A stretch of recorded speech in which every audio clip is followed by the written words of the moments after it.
babies.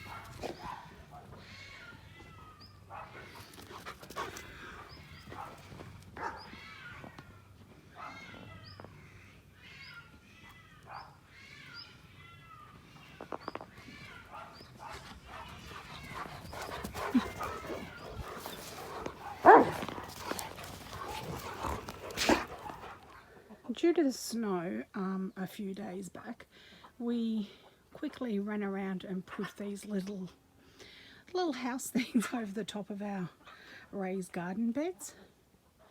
And let's have a look inside. They don't seem to have, the snow hasn't bothered our plants a great deal. See the ones in the back there, these lettuces up here have absolutely died. But those ones up the back there aren't doing too bad. And these guys aren't going too bad either. I mean, I don't know what the growth rate should be, but they look alive to me. Extremely cold. I actually expected to come out. I've got it actually poked through a hole of the camera, that is. I expected to come out and have everything dead, but no, these ones are going okay also. This is the last one. So the snow, whoops, thankfully has not killed everything. But as a first-time gardener, I'm quite happy with how things are going at the moment. My compost barrel here, which we turn and add things to every day. Our worm little farm is at the first stage, it's there. These green things I found were absolutely useless when I put them on our, hello Dakota, when I put them on my plants. They were the ones that were on the lettuces, and those couple of lettuces died and they were the only ones that were on, so I'm thinking maybe it had something to do with that. Okay, the raspberry plants have survived the snow also, so happy with that.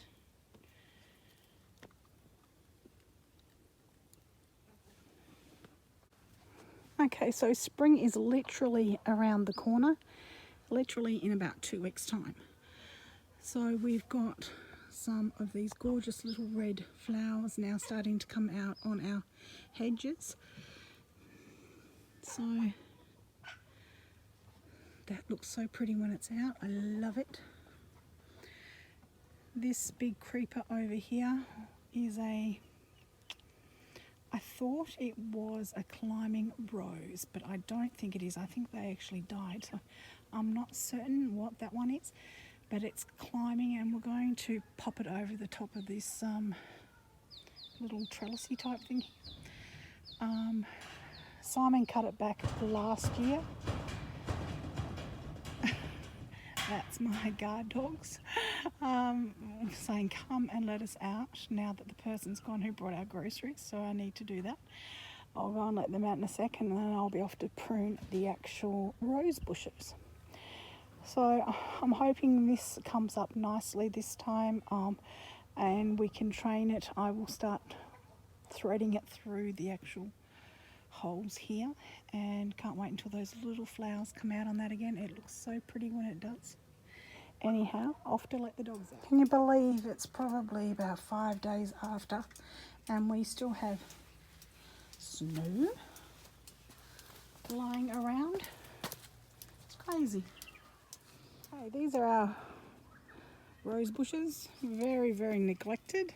So here I go. I'm going to go and prune them all back and see how they go. Apparently August is the time to prune them, and we're in August, so now's the time to do it. Well, I decided to try and make a poke cake. I have seen a few different YouTube channels make this, and to me it seems similar to our trifle. However, with a trifle here in Australia, we actually add custard and allow that to set and with the jelly and so forth, and then serve it up either with ice cream or whipped cream. So it's similar but not quite the same. So I didn't want to bore you by watching me make an actual box cake. So there we go, it's in the oven and it's cooking.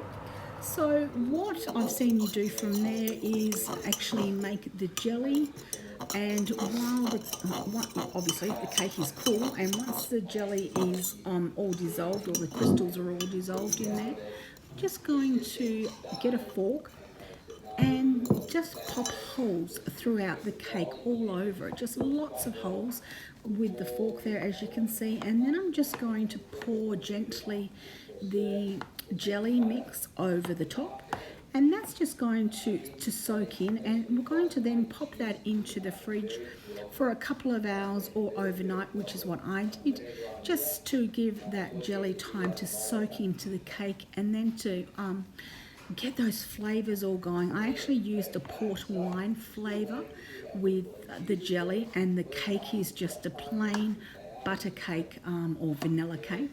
So you could you know, swap and change those flavors to suit yourself, but just being really cautious here, putting it on top, because it's still hot, the jelly that is, not the cake. I didn't want it to cause holes in the cake. So once it started to soak into the top that little bit more, you can see I used my fork to actually drizzle the jelly over the top of the fork to sort of disperse it out that little bit more. And then, as I said, it's just going to go into the fridge. I left mine overnight. I have heard that you can just leave it for a few hours, but I wanted my flavors to really infuse that cake and to be nice and moist, but at the same time, when you cut it, not to actually have it falling apart because it's a wet, goopy mess. So that's what I've done, and we had a piece of it last night, and it was really quite nice. But I think what I'm going to do with the rest of it is make it into a bit of a trifle and put some custard maybe just over the top, not so much a trifle as such into a big clear glass bowl so you can see it, but just maybe layer the top with some custard. So yeah, I'm just going to have a little bit more of a play with it, because I think I can manage to actually, yeah, sort of make it come to life a little bit more than what it is at this present moment. So these are my broad bean seedlings. They are going really, really well. I'm very happy with how they've turned out. See this little baby here, and where's the other one gone? Oh, this one here.